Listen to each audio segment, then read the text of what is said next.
I čak i kriminal, kad se setim kriminala u Grčkoj, setim se nekih lepih trenutaka kad smo oteli neko blago i zagrlili se kao da smo prvaci Evrope i radujemo se silno. Ja sam Olivera Ćirković i ovo su moja 24 pitanja.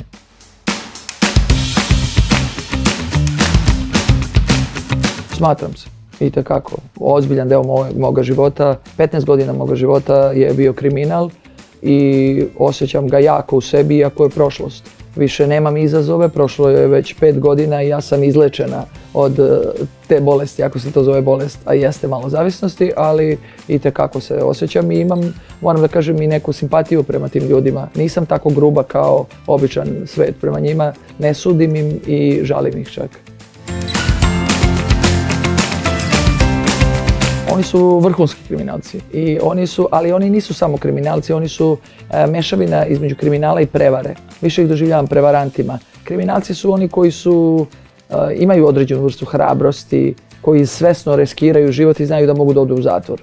Ovo je već u pitanju prevara u rukavicama. Nema zatvora, ima samo šale sa siromašnim svetom, tako da. Ne cenim ih previše, kriminalce mnogo više, ako već pričamo o poroku. A i vlast i kriminal je porok.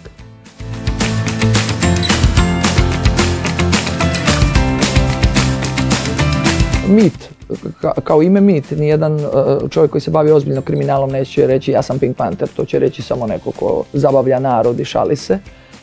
To su ljudi koji su kriminalci, neki od malena, neki kasnije priključeni, organizovani su zato što su to organizovane bande od 3 čovjeka pa naviše da bi izvršili taj posao.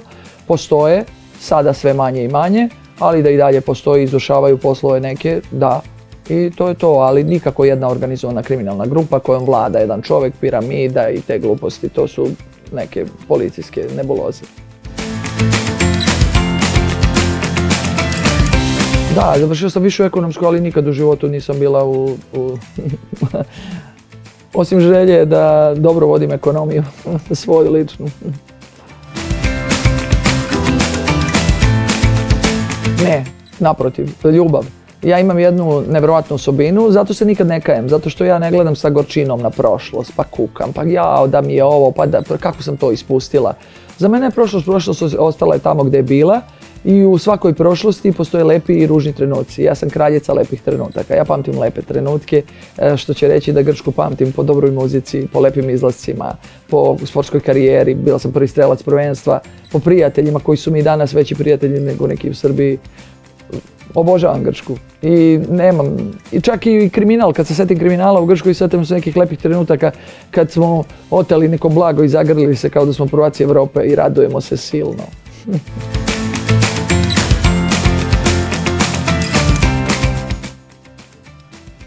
Svet voli pobednike.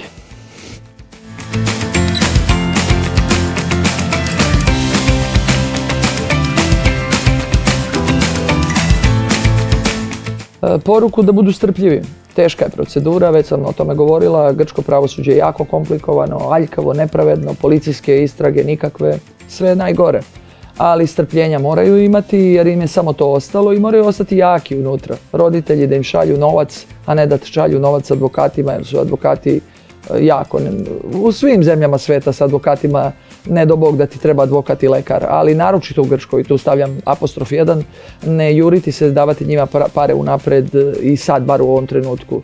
Sud će izaći na 18 mjeseci, znam da im se to ne sviđa da čuju, ali tako će biti, do 18 mjeseci bit će suda. I onda će se nekako razbistriti, neki će biti pušteni, neki će čuti velike kazne. Moraju da budu strpljivi i da daju svojoj deci podršku.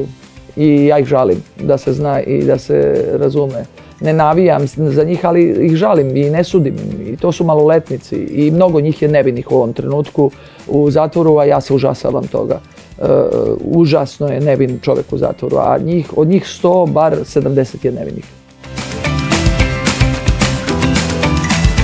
Mlađoj sebi bih poručila, draga Olja, kako, naravno da možeš da budeš slobodna i bogata i da radiš šta god hoćeš u normalnom svetu, a da ne budeš korumpirana i da sarađuješ sa nekom političkom strankom i da budeš svoja, naravno da možeš, samo ti treba malo, trunku više vremena, bila si nestrpljiva, ženo draga, šta ti je, naravno da si to mogla iz 30. Grčka.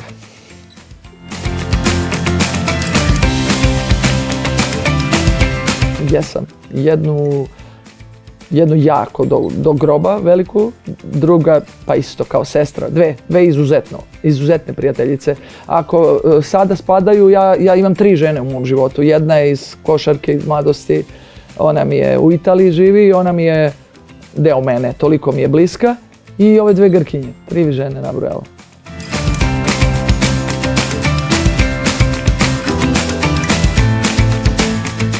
Pa možda ima tih nekih trenutaka koje bi normalan čovjek izdvojio, ne znam, isekla me žiletom ili ovo ili ono. Marginalne su to stvari za mene. Za mene najveći stres bio kad te neko omalovažava, ne možeš ništa da uradiš. A neko ko ispred tebe, ko ne zaslužuje da ga pogledaš na ulici, nego da ga zgaziš. Takav neko, ja dolazim sa suda, muški je stražar, dolazim u taj policijski pritvor i počinje da mi radi pretrage, onako ne sme. Mora žena da mi radi lični pretres, ne može muškarac, ne bi smeo da me pipne, da me dodirne ili da mi skine nešto. I kreće da me pipa i ja sam naravno odreagovala kao lav. Znači kao lav sa čeljustima ovako, nisam naravno dozvolila.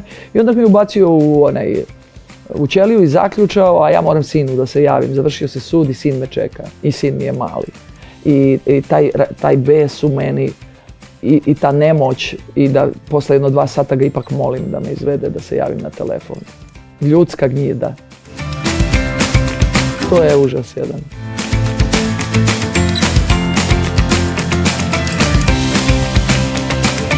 Pa zato što je siromašna i zato što je nikakva. Sad, verovatno možda malo i neki patriotski moment, možda i nije. Više je to da budem slobodna u svojoj zemlji, da se osjećam kao carica, a ne da me uhode u mojoj zemlji, da se plašim policijske patrole, to je glupost. I uopšte ovaj naš ceo taj region, iako svi smatramo da smo neke svete zemlje, da smo moćni, bogati, ekonomski tigrovi i šta sve nismo, mi smo jedan siromašan region, neozbiljni smo za zemlje u kojima sam ja hodala, gazila i otimala.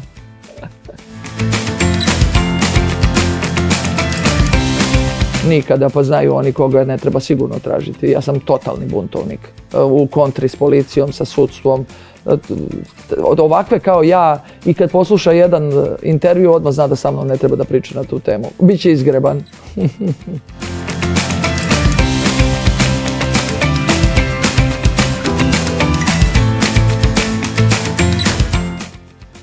Sad, ajde, baš razmišljam nekako, trudim se da budem realna, iskrena, da ne ispadne sve bajka u životu. Pa eto, ajde da kažem, možda jedna žena koja se dosta isprepadala u Zlatari je radila, pa sam nekako razmišljala, ipak je žena, dosta se uplašila. Nije doživjela nikakvo fizičko nasilje, ali je to ipak oblik psihičkog nekog straha. Moguće da jesam jednom, da.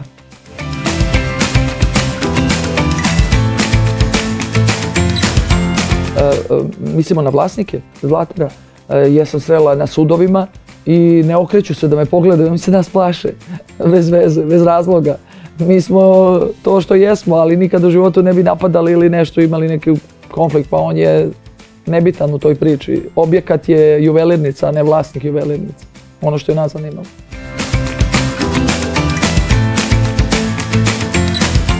Danas živim kao monah, ne znam zašto. Valjda kada dođeš u godine, moje više želje nemaš takve kao što si imao. Pre sam voleo i najbolji auto da vozim i stan da mi bude kao svemirska neki prostor i svašta nešto. Sad volim planinu, da budem sama u planini nekoj i da živim mesecima. Sad me baš briga koji mi sin da auto, imamo i ovaj neki dečiji i jedan svemirski. Pa koji mi sin da, ja ga vozim. Totalno me baš briga.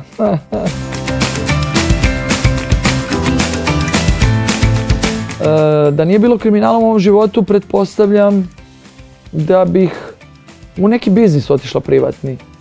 Imam taj neki gen, ja sam lovac na novac po rođenju. Danas sam autor autobiografije bestsellera Definitivno regiona i imam izdavačku kuću, imam jednu firmu koja je sada pa preozbiljna, izašla na jedan nivo da me banke redovno časte sa mailovima i žele mi dobrodošlicu u njihovu banku, žele mi da uzmem kredit ili da mi daju neke bonuse, bonitete neke, to znači da ti firma posluje dobro.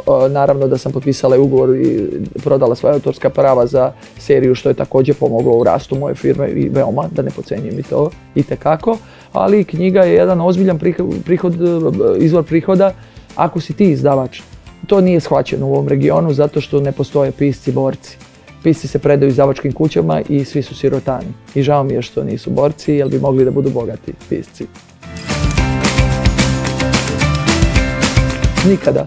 Imamo poseban odnos, jako smo bliski i ja sam neka čudna mama.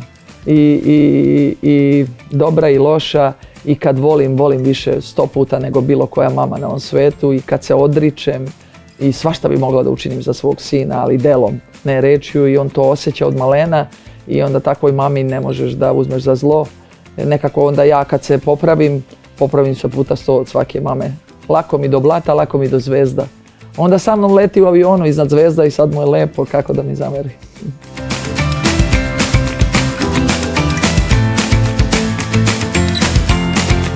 Mladima da bude dobro da se dive mom karakteru i da razmišljaju o mom karakteru, to je dobro.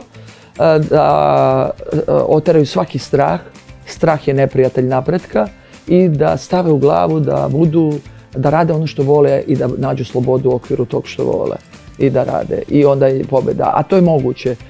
Lažu ih da je to nemoguće i plaše ih da bi radili za druge. Radite ali za sebe. Radite 3 puta više ali za sebe, molim vas. Nemojte da radite manje, da bude sigurnija plata i za drugoga.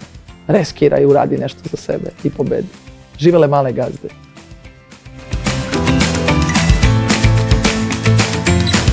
Pisala sam knjigu iz nemoći, pobegla sam iz zatvora, to je već drugi, treći povratak u zatvoru i šestruki sam povratnik, jako je to grčko pravosuđe na mene, zatvori uplašeni i stavljaju mi u jedan deo u blok, faktički sam zatvor u zatvoru, ne daju mi ni da izađem u druge blokove, samo mogu ako sam teško bolestan da izađem, znači ne smem ni da slikam jer sam pobegla zbog slikanja, znači i tu sam, ne znam šta da radim, treniram i samo pišem.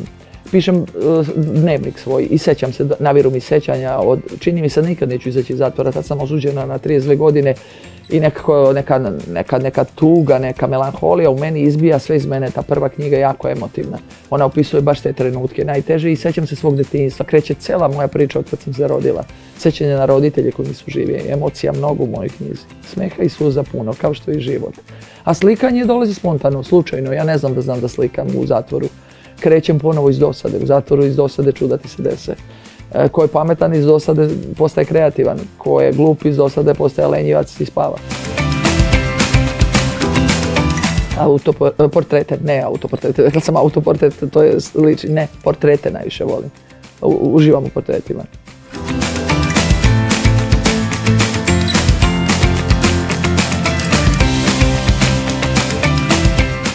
Dosta stvari, mojih privatnih stvari, porodičnih stvari, o mojim roditeljima, o mom sportu, kako sam uzrasla u vrhunskog sportistu, o mom ovom povratku, trenucima, kako se vraćam, neki povratak Bogu i to je isto jako bitno. Pa ja, kad čitaš knjige, vidiš kako se ja menjam. Kad slušaš moje intervjue od 2018. do danas, po mojim intervjuima možeš da vidiš koliko sam ja uzrasla, napredovala i koliko sam našla taj mir o kome govorim često, da je sreća u mojim godinama naći mir. Po mojim intervjuima vidiš da sam sve mirnija, sve sigurnija. To je to.